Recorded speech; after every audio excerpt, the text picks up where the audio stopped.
ഈശ്വരൻ നരേശനെ കൈയൊഴിഞ്ഞിരിക്കുക. അച്ഛനെ അമ്മയെ അവന്റെ അടുത്ത് നിന്ന് വേർപിരിച്ചു.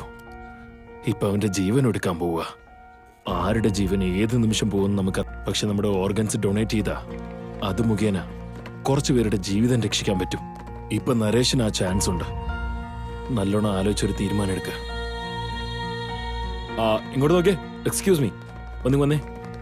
ഒരു കുട്ടിക്ക് ഹാർട്ട് പ്രോബ്ലം ഉണ്ടെന്ന് ഞാൻ പറഞ്ഞില്ലേ, അത് ഈ കുട്ടിക്ക്. ഈ കുട്ടിക്ക് നരേഷിന്റെ ഹാർട്ട് സെറ്റ് ആവും. നീ സംബന്ധിച്ച ഈ കുട്ടിയുടെ ജീവൻ രക്ഷിക്കാൻ പറ്റും. ഒരു നല്ല തീരുമാനം. ഞങ്ങളുടെ ജാതിയിലുള്ളതല്ലെങ്കിലേ ഞങ്ങൾ അവരുടെ വീട്ടിൽ നിന്ന് പച്ചവെള്ളം പോലും കുടിക്കില്ല. അതെ, മര്യാദയ്ക്ക് പുറത്തു പോകുന്നുണ്ടോ അതോ ഞങ്ങൾ തന്നെ തള്ളി പുറത്താക്കണോ? സർ, നിങ്ങള് മറ്റുള്ള ജാതിക്കാരുടെ വീട്ടിൽ നിന്ന് പച്ചവെള്ളം പോലും കുടിക്കില്ലല്ലോ. നരേഷ് ഒരു അനാഥനാ. അവൻ എവിടെ ജനിച്ചതെന്നും അവന്റെ അച്ഛനമ്മയും ആരാന്ന് ഞങ്ങൾക്കറിയില്ല. ഏത് ജാതിയാ ഏത് മതമാണെന്നും അറിയില്ല. അങ്ങനെയുള്ള ഒരു കുട്ടിയുടെ ഹാർട്ട് നിങ്ങളുടെ മകന് ആവശ്യമാണോ?